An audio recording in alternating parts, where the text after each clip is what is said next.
Olá, como estás? Eu desejo que tu esteja bem, que todos os teus estejam em segurança também e com saúde. Bom, se você não me conhece, eu me chamo Juliana Villacorta, eu sou uma das trabalhadoras da Quinta de Luz e hoje eu venho contribuir, com muita alegria, venho contribuir com estes conteúdos que amorosamente temos preparado e compartilhado com cada um de vocês. E aí hoje a ideia é que eu traga uma reflexão, que eu traga um entendimento para nós pensarmos juntos, para nós elaborarmos juntos qual é o nosso papel diante do coletivo, qual é o nosso papel diante das nossas relações e o que é que a gente apreende a partir disso, qual é a importância de estarmos em relação, qual é a importância de pertencermos a um coletivo, E a própria codificação, ela nos contempla com vastos conteúdos referentes a este tema, referentes a esse tema da vivência em sociedade, da vivência em família, da vivência em coletivos, tá? Antes de eu trazer algumas questões que eu separei do Livro dos Espíritos para compartilhar aqui com você, eu gostaria de compartilhar com você um exemplo que chegou para mim há alguns anos, dentre as minhas formações, enfim, dentre as minhas vivências profissionais, que é um exemplo que me é muito relevante, muito precioso, e eu gosto e costumo muito compartilhá-lo sempre que possível. E ele cabe perfeitamente dentro desse tema da vida em coletivo, da vida em sistemas, sabe? Que é o seguinte: existem comunidades, existem aldeias, tribos, principalmente lá na região da África, nas regiões da África, que em seu dialeto, em sua linguagem, não existe uma palavra que denomine o eu, que denomine a individuação. E aí, a primeira vez que eu ouvi isso, eu fiquei me perguntando como é que pode? Como? Como que eu vou me referir ao que eu sinto, ao que eu penso, ao que eu quero, ao que eu não quero, se não existe uma palavra para denominar eu, para individualizar? E aí um professor meu, de um curso de psicologia, trouxe um exemplo que é esse exemplo que eu vou compartilhar com você, que ele é fantástico. É o seguinte: o nosso corpo, ele é um sistema. E aí imagine que eu levei uma topada. Imagine que você levou uma topada. Quando a gente leva uma topada, a gente machuca o dedão, dói, incomoda. E eu sei disso porque ele está conectado com o meu corpo, ele pertence a todo esse sistema. E eu sei também que se eu não cuidar desse dedão, ele pode inflamar. Eu preciso botar gelo, medicar, eu preciso ver se não feriu. Só que a gente vive em um mundo, em uma sociedade, em um ritmo, que é como se eu virasse para esse dedão e fizesse assim: te vira, sai daqui, vai, quando tu tiver bom, tu volta. É possível fazer isso? No corpo, não. Mas a gente faz isso nas nossas relações. A gente faz isso na nossa sociedade, na nossa tribo, na nossa aldeia, na nossa comunidade. Quando alguém adoece, quando alguém é diferente do que eu sou acostumada a lidar, quando alguém não fala como eu quero que fale, ou como eu gosto que fale, eu tendo a excluir. Eu tendo a fazer assim: não, mas não pertence a isso aqui, sai, vai melhorar, vai te tratar e depois tu volta. Em uma comunidade onde não existe a palavra que denomine o eu, é sempre o nós. Então, se alguém adoece nessa aldeia, nós vamos olhar para esse adoecimento. Nós vamos cuidar deste adoecimento. Nós estamos doentes. Não é o indivíduo que está doente, nós. Porque se ela adoeceu, se esta pessoa adoeceu, é porque nós deixamos de cuidar deste todo em algum momento. Essa reflexão do corpo, ela me é muito pertinente por conta deste entendimento, sabe? Nós vivemos em comunidade, nós vivemos em uma grande aldeia e nós tendemos a excluir aquele que é diferente, aquele que adoece, aquele que não está produtivo, ativo, que não está gerando capital para o contexto todo, sabe? E aí, lendo, eu estava estudando um pouco a codificação para poder preparar esse conteúdo aqui para vocês, e eu vi que no Livro dos Espíritos existem uns textos bem pertinentes que vão diretamente nesse ponto, sabe? Do quanto é importante olharmos para o todo, olharmos para o coletivo, para o social.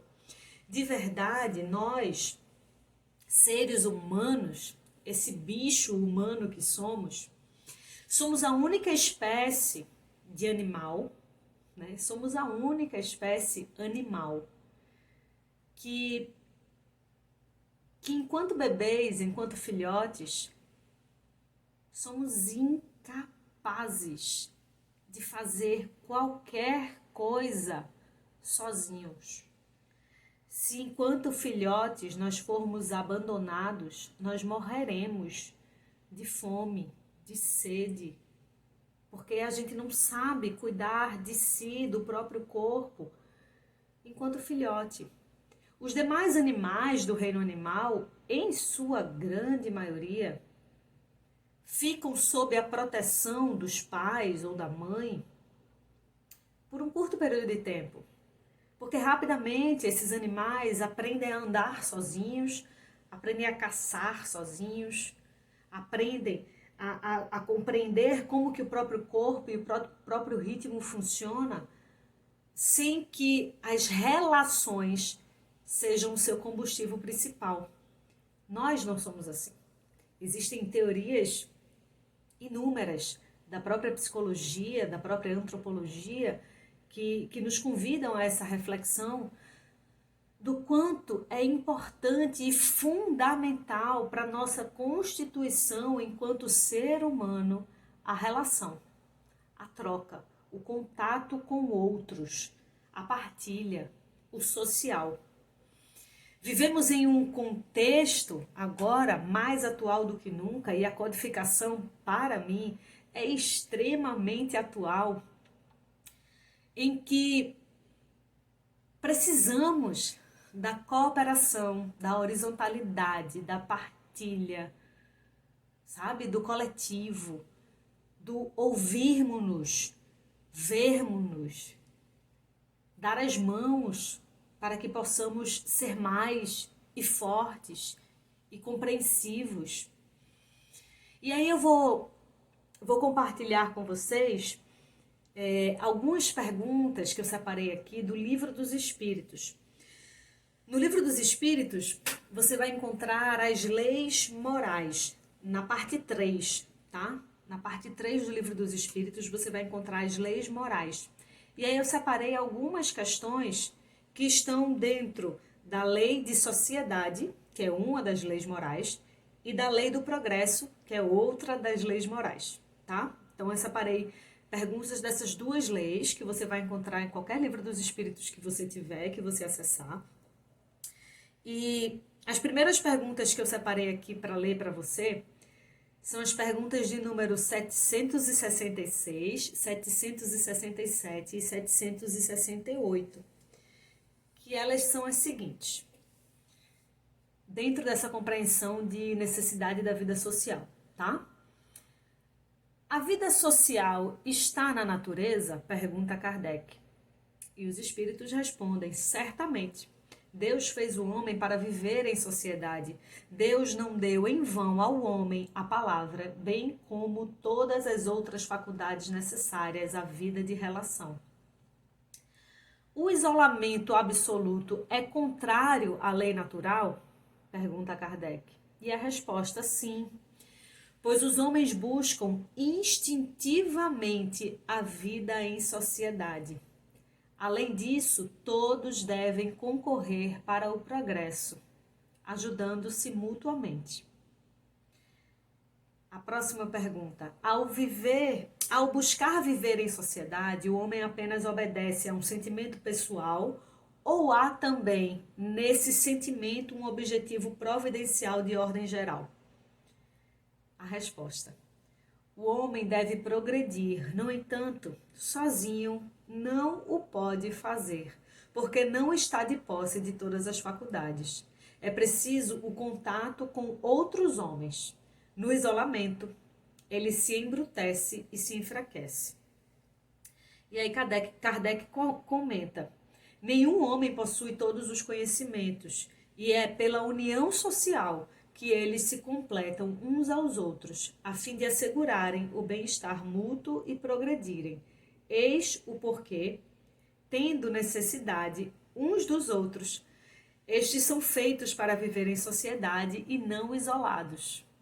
O que eu acabei de comentar, né? Esse entendimento de que, enquanto animais, né? E o próprio Livro dos Espíritos traz questões em capítulos anteriores, em trechos anteriores, sobre esse entendimento, sabe? O que nos difere dos outros animais do reino animal é exatamente isso. Nós somos sujeitos sociais. Nós somos sujeitos que precisam da relação para o nosso progresso, para a nossa evolução, né? Para a nossa expansão de consciência. E aí, concluindo esse pensamento, eu trago mais 3 questionamentos, né? Que são os seguintes. 769. Como princípio geral, compreende-se que a vida social faça parte das leis da natureza. No entanto, como todos os gostos são também naturais, por que o do isolamento absoluto seria condenável, se o homem nele encontra satisfação? E a resposta: satisfação do egoísmo.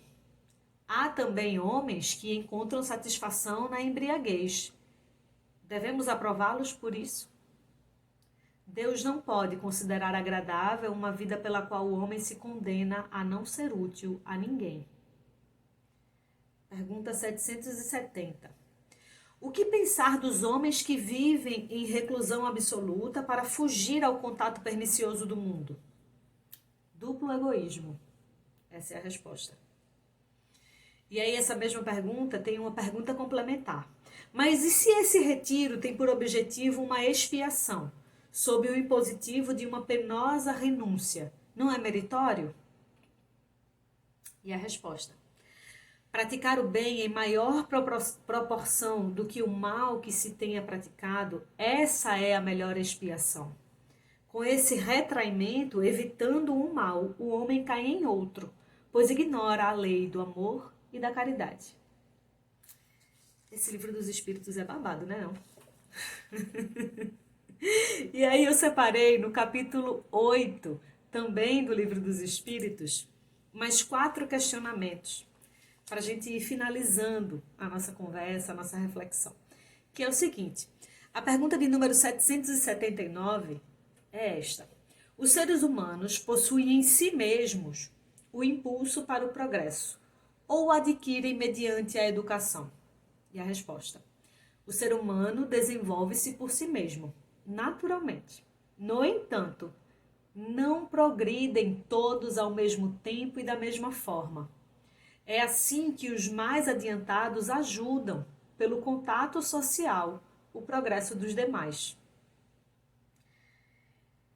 E aí, para finalizar, eu tenho essas 3 últimas perguntas, que são as seguintes: de número 783, 784 e 785. A 783 é a seguinte: o aperfeiçoamento da humanidade segue sempre. E aí você vai entender por que eu separei essas perguntas, tá? Olha bem para o nosso contexto atual e observa essas perguntas. O aperfeiçoamento da humanidade segue sempre uma marcha progressiva e lenta? A resposta: há o progresso regular e lento que resulta da força das coisas, mas quando um povo não avança o suficiente, Deus o submete oportunamente a um abalo físico ou moral que o transforma. E aí? E Kardec acrescenta: o homem não pode perpetuar-se no estado de ignorância, porque deve chegar ao objetivo determinado pela providência. Ele se esclarece pela força das circunstâncias. As revoluções morais, bem como as revoluções sociais, infiltram-se pouco a pouco nas ideias, germinam no decurso dos séculos e depois manifestam-se ruidosamente, fazendo desmoronar o edifício carcomido do passado, que não está mais em consonância com as novas necessidades e aspirações.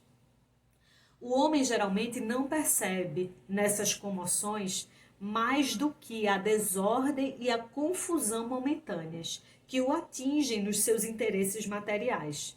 Contudo, aquele que eleva o seu pensamento acima dos interesses de ordem pessoal enaltece os desígnios da providência, que do mal fazem surgir o bem.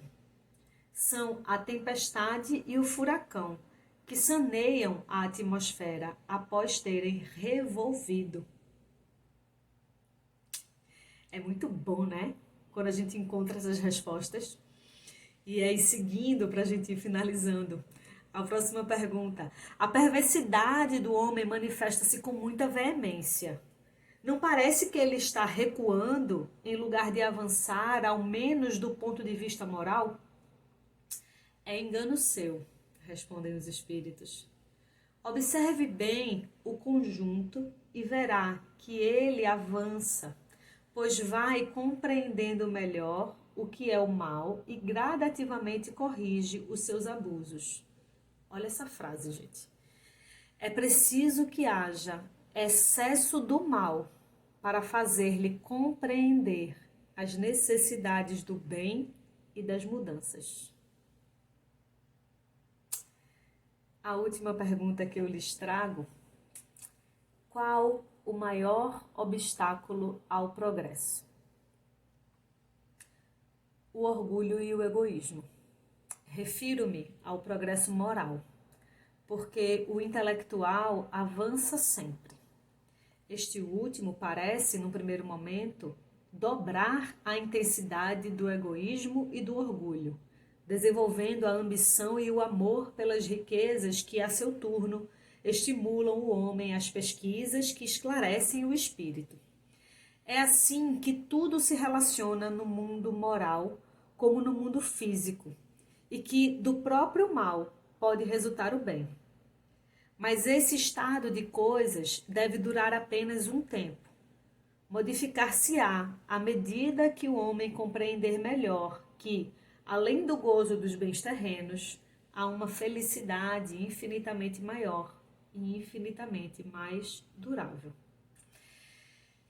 Depois dessa pergunta, Kardec ainda acrescenta algumas reflexões bem relevantes que eu te convido a ler no Livro dos Espíritos. Mas aqui eu vou finalizando a minha reflexão e de fato desejo que tenha sido pertinente, que tenha sido relevante para ti esse conteúdo. Confesso que enquanto lia e estudava para compartilhar isso com vocês, me veio a seguinte reflexão, assim. Eu ouço muito, principalmente dentro da Quinta de Luz, o quanto a codificação é a nossa alfabetização. É a alfabetização do espírita. E de fato, existem respostas para muitas das dúvidas que nós temos. Geralmente eu me pego questionando algumas coisas e me esqueço que se eu pegar o Livro dos Espíritos, o Evangelho, o Livro dos Médiuns, eu vou encontrar a grande maioria dessas respostas. Porque o Kardec já fez esse trabalho por nós, de incansavelmente pesquisar. Eu verdadeiramente desejo que esse vídeo, esse conteúdo tenha sido relevante para ti.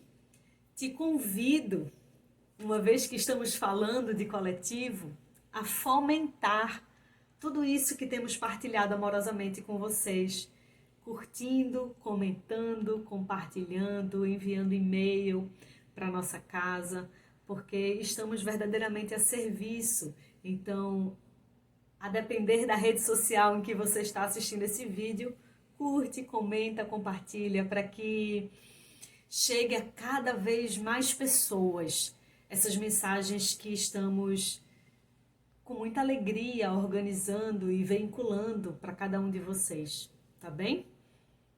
Um beijo e até o nosso próximo encontro. Muito obrigada.